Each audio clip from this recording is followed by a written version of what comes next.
केंद्रीय कृषि मंत्री शिवराज सिंह चौहान ने आज मध्य प्रदेश के करीब 30 लाख किसानों के खाते में फसल बीमा राशि का भुगतान कर दिया है। इस बार पैसा सिंगल क्लिक के माध्यम से सीधे डीबीटी के जरिए किसानों के खाते में पहुंचाया गया है। इसलिए जैसे ही हमारे केंद्रीय कृषि मंत्री शिवराज सिंह चौहान ने करीब 12 से 2 बजे के बीच सिंगल क्लिक के माध्यम से बीमा राशि का भुगतान किया, तो वो पैसा डायरेक्टली किसानों के खाते में आना शुरू हो गया और शाम तक करीब करीब बहुत सारे किसान के खाते में पैसा पहुंच भी चुका है। लेकिन दोस्तों, सबसे ज़्यादा चर्चा इसी बात को लेकर हो रही है कि मध्य प्रदेश में जो फसल बीमा मिला है वो कितना मिला है, कौन से ज़िले में कितना पैसा आया है। तो इसके लिए आज का ये वीडियो लास्ट तक देखिएगा। आज हम आपको मध्य प्रदेश के अलग अलग ज़िलों में कितना पैसा मिला है, कितने रुपए प्रति बीघा, हेक्टर या एकड़ के हिसाब से किसानों को बीमा मिला है, क्योंकि बहुत से किसान ऐसे हैं कुछ ज़िले में 15 रुपये बीघा तक भी बीमा आया है, यानी कम से कम 15 रुपये एक बीघा में, और अधिकांश किसी किसान को 80,000 रुपये तक भी मिले हैं। तो इन सारे सवालों के जवाब और किस ज़िले में कितना बीमा मिला है, इसकी जानकारी आगे इस वीडियो में हम आपको देने वाले हैं। तो वीडियो को लास्ट तक देखिएगा। आपने अब तक चैनल सब्सक्राइब नहीं किया है तो नीचे आपको सब्सक्राइब बटन दिख रहा होगा, उसको क्लिक कर दीजिए ताकि आगे भी आपको वीडियो मिल सके। दोस्तों, मध्य प्रदेश में जो फसल बीमा दिया गया है वो आपको हम बता दें कि अभी पहली किस्त जारी की गई है, और जो रबी सीजन 2024-25 है उसका ये बीमा किसानों को मिला है। इसके बाद भी दूसरी और तीसरी किस्त में किसानों को बीमा दिया जाएगा। हमारे जो केंद्रीय कृषि मंत्री शिवराज सिंह चौहान हैं, उन्होंने बताया है कि करीब 8,000 करोड़ रुपए का बीमा राशि का भुगतान किसानों को किया जाना है, जिसमें से पहली किस्त अभी किसानों को आज 11 अगस्त को ट्रांसफ़र की गई है। अब आज की जो किस्त ट्रांसफ़र की गई है इसमें मध्य प्रदेश, उसके अलावा राजस्थान, छत्तीसगढ़ जैसे कई राज्य शामिल हैं, और सबसे ज़्यादा फसल बीमा पहली किस्त में मध्य प्रदेश के किसानों को दिया गया है, जो कि करीब 1156 करोड़ रुपए है। इसके बाद दूसरे नंबर पर राजस्थान को और तीसरे नंबर पर छत्तीसगढ़ को ये बीमा मिला है। अब दोस्तों, बहुत से किसान जानना चाहते हैं कि उनके ज़िले में कितना पैसा आया है। तो देखिए, अभी कोई ऑफिशियल जो लिस्ट होती है वो आधिकारिक लिस्ट अभी जारी नहीं हुई है, लेकिन अलग अलग ज़िले के जो किसान हैं जिनके खाते में पैसा पहुंच चुका है, उन किसानों के द्वारा हमारे वीडियोस पर कमेंट करके जानकारी दी गई है। तो आज इस वीडियो में हम आपको वही कमेंट बताने वाले हैं। उन किसानों ने अपने ज़िले का नाम भी लिखा है ताकि ये पता चल सके कि कौन से ज़िले में कितना पैसा उन किसानों को मिल चुका है जिनके खाते में SMS आया है या जिन किसानों ने अपना बैंक खाता चेक कर लिया है।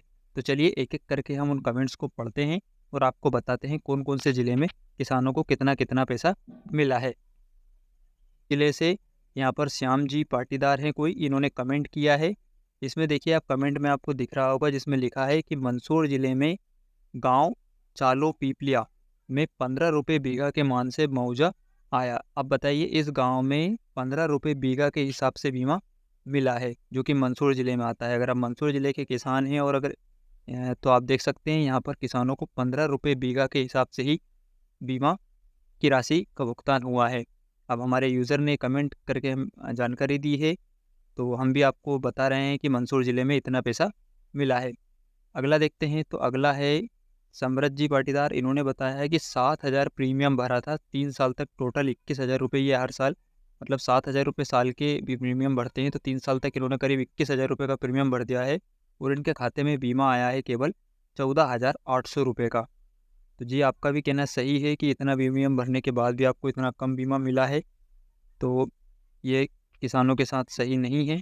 चलिए अगला कमेंट देखते हैं। अगला कमेंट है मंगल डांगी जी, जो कि रतलाम से है, और इनका कहना है कि रतलाम में अभी तक बीमा नहीं आया है। अगर और कोई भी किसान रतलाम से बिलोंग करता है, रतलाम में रहता है, रतलाम ज़िले में निवास करता है, तो आप भी कमेंट करके बताइए नीचे कि आपके ज़िले में बीमा आया है या नहीं, और आया है तो कितना पैसा आपको मिला है। चलिए अब नेक्स्ट कमेंट लेते हैं। नेक्स्ट कमेंट है मंगल लोवंसी जी। इनका कहना है कि गुना डिस्ट्रिक्ट के चचौदा में 250 रुपये पर बीघा मुआवजा मिला। आप देखिए यहाँ पर कितना कम मिला है, जो कि गुना ज़िले से है, और इनको केवल 250 रुपये पर बीघा मुआवजा मिला है। अब देखिए किसान साथियों, यहाँ पर गुना ज़िले का, और हमने आपको अभी फर्स्ट में भी जो ज़िला बताया था उस ज़िले में भी, मंदसौर में और गुना में करीब 15 रुपये तो कहीं 250 रुपये प्रति बीघा के हिसाब से किसानों को मिल रहा है। अब किसान यहाँ पर कमेंट करके बता रहे हैं, इसलिए गलत जानकारी तो बिल्कुल भी नहीं हो सकती, क्योंकि खुद किसान यहाँ पर हमारे वीडियोस पर कमेंट करके जानकारी दे रहा है और बता रहा है कि उनके खाते में इतना पैसा आया है। लिस्ट आएगी तब आ जाएगी दोस्तों, लेकिन अभी जिनके खाते में पैसा आ चुका है उन्होंने डायरेक्टली हमें कमेंट करके ये जानकारी दी है, इसलिए हम वीडियो बनाकर भी आपको ये जानकारी उपलब्ध करवा रहे हैं।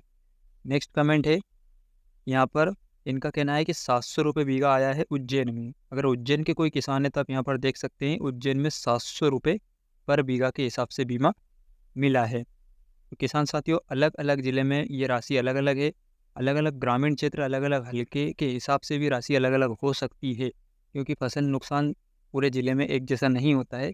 हल्कावार फसल नुकसान होता है, कहीं कम हो जाता है, कभी ज़्यादा हो जाता है। इस हिसाब से ये बीमा राशि ट्रांसफ़र की जाती है। प्रदीप जी राजपूत का, इनका कहना है कि सागर में बीमा नहीं आया है। अब देखिए, अगर आप सागर ज़िले में कोई और यूज़र हमारा वीडियो देख रहा है, व्यूअर, तो सागर ज़िले में अगर बीमा आया हो तो आप हमें कमेंट करके बताइए, क्योंकि प्रदीप जी का कहना है कि सागर ज़िले में अभी बीमा नहीं मिला है क्योंकि उनके खाते में पैसा नहीं पहुँचा है। देखिए किसान साथियों, खाते की जानकारी मैं आपको बता दूँ कि आपको डीबीटी के माध्यम से ये पैसा मिलने वाला है। डीबीटी का मतलब ये है कि अगर आपने पीएम सम्मान योजना का पैसा आपको मिलता है, तो जिस खाते में आपके 2000 रुपये आते हैं, उसी खाते में आपकी बीमा राशि का भी पैसा आएगा। पहली बार भारत सरकार द्वारा बीमा राशि का भुगतान डीबीटी के माध्यम से किया जा रहा है। इससे पहले आपको जो पैसा मिलता था वो अधिकतर किसानों को केसीसी अकाउंट या फिर सेविंग अकाउंट में मिलता था।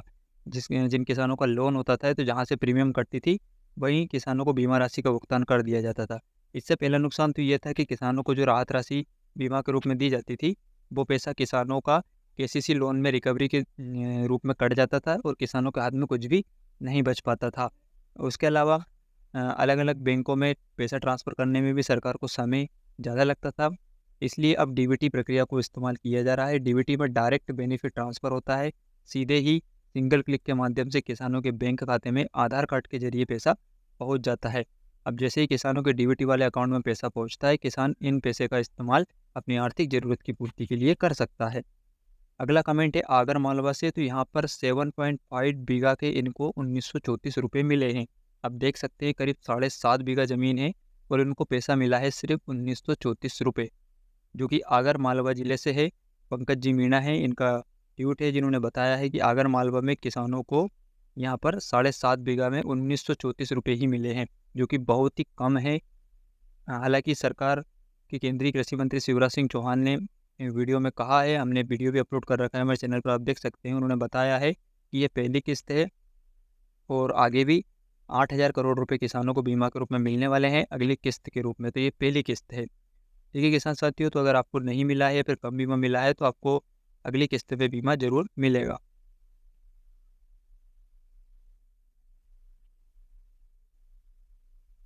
एक अगला कमेंट आया है विशाल जी का, जो कि बता रहे हैं कि खंडवा ज़िले में बीमा नहीं आया है। तो अगर आप खंडवा ज़िले से निवास करते हैं तो आप हमें ट्वीट कर कमेंट करके बताइए कि आपको खंडवा ज़िले में पैसा मिला है या फिर नहीं, और मिला है तो कितना पैसा, कितने हेक्टर या फिर एकड़ या बीघा के हिसाब से आपको मिल रहा है। तो किसान साथियों आज के वीडियो में इतना ही।